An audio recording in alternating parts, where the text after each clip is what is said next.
extra like going. So get more like, damn. Appreciate everybody for tapping in. Appreciate the love, support, man. We up early in the morning. Check out the Detroit Lions Talk playlist for more videos like this. Anthony Lynn confused a lot of people yesterday with saying that Jamaal Williams was the A back and Kerryon was the B back, and people thought that was like A team, B team, like he was the backup. And honestly, I don't care if Swift don't start and Jamaal start. You know, people read too much in it. At the end of the day, it's about who get the most carries. All right, check out Detroit Lions Talk playlist one more time. For the one time, share the video, thumbs up the video. It's the best way you can help the channel. If you haven't, hit that subscribe button, bell icon button. Lions OC calls Jamaal Williams the A back. Here's what it means for DeAndre Swift for 2021. The Detroit Lions win from CBSSports.com. Detroit Lions have a new offensive philosophy under Anthony Lynn, who will call the plays as the offensive coordinator for the team in Dan Campbell's first year. Thanks to the young and improving offensive line, running the ball will be a priority in Detroit, especially with the second year back DeAndre Swift. Will Swift be the primary ball carrier in 2021? Lynn may have other plans in his dynamic weapons in the backfield, using free agent addition Jamaal Williams in a much more significant role than they envisioned. Jamaal is what I call a A-back. Lynn told Chris Burke and Nick Bungar on The Athletic. I like to break the backs down to A and B. My A backs are normally my bigger backs that can run in between the tackles, block probably a little better than the B block back. They also run the perimeter, and I can leave those guys in there for all three downs. If Williams is featured back in Detroit over Swift, especially if Lynn thinks he can play all three downs, Williams hasn't been the number one back for Green Bay for a few years, as Aaron Jones has received most of the carries on for the team each of the past 3 seasons. Williams has been productive in the number 2 role, having 400 carries, almost 2,000 yards, 10 touchdowns, 4 yards a carry, 60 games, 20 starts. He also has 122 catches for 961 yards and 8 touchdowns and 7.9 yards per reception. The Lions signed Williams to a 2-year, $6 million contract in the offseason. Enough money to give him opportunity to become the number 1 running back. What about Swift in 2020? Second-round pick finish with 114 carries, 421 yards, and 8 touchdowns, 46 receptions, 357 yards, and 2 TDs, catching in 13 games for the Lions last year. He's still just 22-year-old. Detroit has plans for him, Swift, as a B-back, even though it doesn't appear he'll be receiving the bulk of the carries. My B-back comes in. He's a guy that sometimes I want to use in space more. Lynn said he's my speed guy. I feel like Jamaal would be outstanding as an A-back. Like his energy, like his pad level, the way he runs the football between tackles. So it do sound like that. It's hard to believe anything you heard this year. Swift got injured last year, so Jamaal Williams, I believe, been a little bit more healthier throughout his career. He said to clarify the A-B back, he says we were the B back speed and space. So I'm not really tripping. We seen Swift get injured last year. Jamaal Williams is more the bigger back.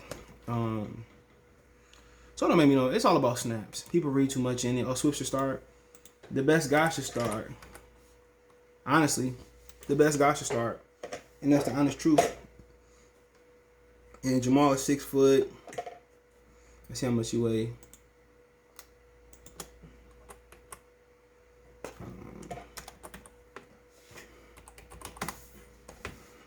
201 pounds. So he's not that much bigger than Swift.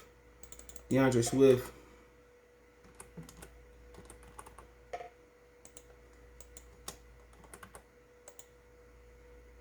Swift is a little bit bigger than him. As far as weight. So honestly, I don't care who gets the touches. Whoever productive is the key. Whoever is productive. That is the key. Whoever is productive. That's all I care about. Production. And I think Swift could run between the tackles as well too. He got speed. I see what Williams 40 time was. And Williams was fresh. So he ran a 4.59.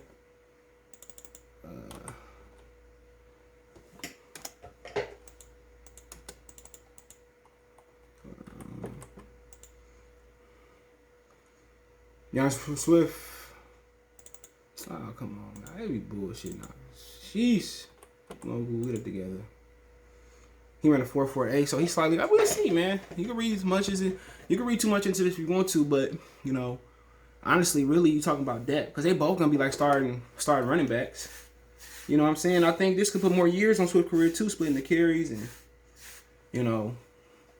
So really looking at it, I think it's gonna really boil down to Swift staying healthy.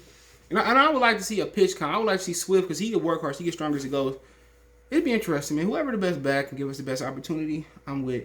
But really, it get interesting when you pull the layers back after Jamaal Jefferson. Who's gonna be that fourth back? You know, you can't just have 3 running backs that get injured like hotcakes sometimes. So, honestly, I like the idea, but I also think Swift can I think he can get in between the tackles and do some things too. But who am I to doubt the great Anthony Lynn? He was a running back in his league. He was undrafted running back, but I like it. I like it. We'll see. Maybe like I said before in my video, Swift is gonna be him and Takas are gonna be the number 1AB, 1B, 1A receivers or 1-2 receivers. So, what if they got more plans for Swift to play in the slot? What if they play them together? Have Swift flex out to the outside. So I think, I think it's gonna be different. I think Williams might get more carries, but I also think Swift might get more touches. So people ready too much into Swift might be more of a receiver because look at the receivers we got. Brashad Perriman, he can't stay healthy. I got a bump in my ear. I hate that. First one. He can't stay healthy. Terrell Willis coming off an injury. So really Cephas, St. Amon Brown. So Hockenson and Swift are going to be 1A, 1B receiver, 1-2 receiver. So don't be surprised if he get to be 1,000-yard receiver out the backfield. And don't be surprised if you get a lot of carry. I don't really care. And today's running back, who gets the majority of the carries? Christian McCaffrey, Zeke Elliott, Saquon Barkley. It's only a handful of guys. The Eagles run by committee. Even though Alvin Kamara get a lot of carries, they kind of got a little committee going on. So people ready too much into it. It's too early, too early for this. This is where he breaks his backs up to. Sound like Williams more complete, but Swift is just as complete as Williams. We all know that. Swift can run in between the tackles. Swift can run off tackle. Swift can block. Georgia had a pro-style scheme, so you had to know how to block. So, at the end of the day, it's hard to believe what they dishing out. Let them be them. Let them have their opinion. Let them do what they do, but I really ain't tripping about it. People read too much into it. So how much do we know Swift improve until it come to training camp? How we know what type of shape Williams in? How we know Jamar Jefferson won't steal the show? How we know another undrafted rookie won't steal the show? Too early for this. Y'all can have your opinions, but hey, let me know what you guys think. Don't forget me on Facebook, Instagram, Twitter. Reach out if you have a business question, inquiry, sponsorship, video request. All my links in the description. Twitter, Password, Facebook, and Instagram. Want to make a financial donation? Cash App, CJ Good 313. That's in the description. PayPal link there as well too. Let's go to donate, share the video. But hey, let me know what you guys think about Anthony Lynn's comments. Shout out to One Pride Nation. Check his channel out for sending me the information yesterday. One time for the one time. Don't forget to check out Detroit Lions Talk playlist. Check my other channel out, Goodfellas Sports TV. For more sports news, entertainment right here on YouTube. Goodfellas Sports TV. Peace.